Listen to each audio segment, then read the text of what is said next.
Hi everyone, I hope you're well. My name's Brandon, I'm with Smart Business Solutions, and I just wanted to record a video today to demystify the eligible employee reporting and monthly declarations with the ATO.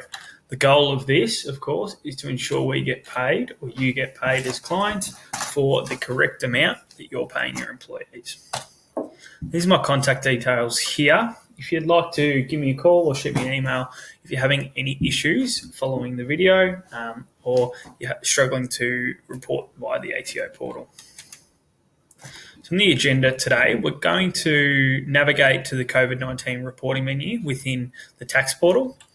We're going to identify eligible employees and business participants, show you what the payment summary will look like. We're going to report the GST turnover figures, and then we're going to show how a successful lodgement looks. So first things first, this is the screen you'll see when you log into your tax portal or your MyGov portal. There's two ways to navigate to the COVID-19 menu. So the first one is click this view button here. Alternatively, you can come here to business, and then there's a COVID-19 section under that drop-down box. This is the screen you'll be greeted with if you follow those links. Hopefully we've all gone through by now and done the enroll business for JobKeeper. If not, and you're having trouble, you can reach out to us and we can assist with that. What I'm going to go through today is step 2 and step 3. Now, once we click this identify button, it will take us to step 2 and then it'll automatically continue on to step 3. So this is the only time you'll visit this screen at this stage, and you complete both at the same time. So if we click that identify link, it'll bring up this page here. This just sets out the eligibility for business participant details. It importantly tells you what month we're reporting for. So the April month, the 2 fortnights that correspond with that. You can have a read through of all the eligible criteria here if you're not already familiar with it. So firstly, for setting up an eligible business participant. So obviously, we're going to select yes here. And then in this box, we're going to enter the tax file number and the date of birth of that entity. We're just going to confirm that once done.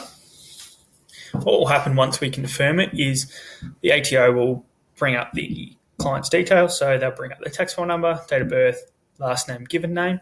Just check that's correct. Then the options we have here. So we're going to select the status for the month of April. So we can select that they're not eligible for payments.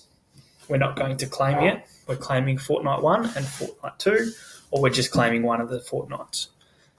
Most cases, you're going to claim for fortnights 1 and 2, but it gives you the option there if you've got differing circumstances. So select which one applies to you and scroll down. The next one is the employee details section. So one of two things will happen here. If you've enrolled your employees through Xero and the single touch payroll system, their information will already pre-fill here. If not, you will have a similar box to what you had before. It'll be a yes, you'd like to enroll employees, and then it'll be asked to input their details. So the key details will be their last name, their first name, a tax file number, and a date of birth. You'll have to do that for each employee if it doesn't pre-fill, but you'll only have to do it once, and then it will roll forward into your next period's reporting. So again, we're going to select their JobKeeper status. Again, you get the same option. So it's never eligible, not claiming yet, claim fortnight 1 and 2, claim fortnight 1 only, or claim fortnight 2 only. Once we've completed that and we're happy, we will continue on down the page. And what you'll see is a payment summary. So this will break down how many eligible employees you've got for the fortnight, and it gives you the 2 fortnights. So you can individually update those if you need to, but they will calculate off the selections you've made on the prior screen. And then down the bottom here, it gives you an overall breakdown of what you're going to earn for that month or what you're going to receive from the ATO. So for this, you can see we've claimed 1 participant for the business and 2 employees, so a total of $9,000. We're going to continue on now. This is the final step of the process before we can lodge. The ATO are just asking that you keep them updated on what your turnover is. Now, it's really important here that you understand this isn't a retest of your eligibility. They're not going to determine whether you should be getting the JobKeeper payments based on this information. It's more for their data collection side, so they can have a macro look at how the businesses are travelling, and whether JobKeeper is helping return businesses to their full health, I suppose.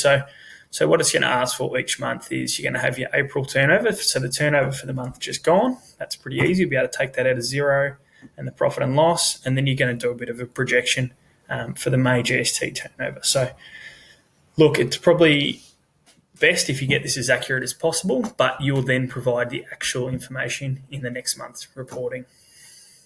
The final thing to check before we finalise and submit this is the financial institution details. You just want to check that their money's going to go to the correct bank account. Nobody wants to be left chasing the ATO for money that hasn't appeared. Once you've got all that information in, you'll submit Lodge, and you'll come up with this screen here saying you've lodged successfully, and it gives you an attached PDF with a breakdown of your employees, the GST turnover, wage subsidy, payment summary, and a receipt ID. That's going to look like this. So you're going to have up the top the month it's for, your ATO receipt number if you need to call the ATO, an eligible business participant there, a breakdown of your funds here, financial institution details, and the GST turnover. Now there's another page to this which breaks down the employees, their tax file number and their first last name and what selection you made, whether they're claiming fortnight 1 and 2 or just fortnight 1 and so forth. It's important to keep this information on file. Just if anything comes up, you can always review and revert back to what you've lodged. So that's just a quick overview of that process. Now obviously it's an important one and one we all want to get right because we want to get paid by the ATO as soon as we can. So these are our contact details here. If you've got any questions, get in touch. Just be mindful that each JobKeeper claim is quite unique, and often we need to review each claim before we can proceed with giving advice. So if you get in touch and explain your situation, we can have a call and organise a proposal to be sent out, and then we can proceed with any work from there.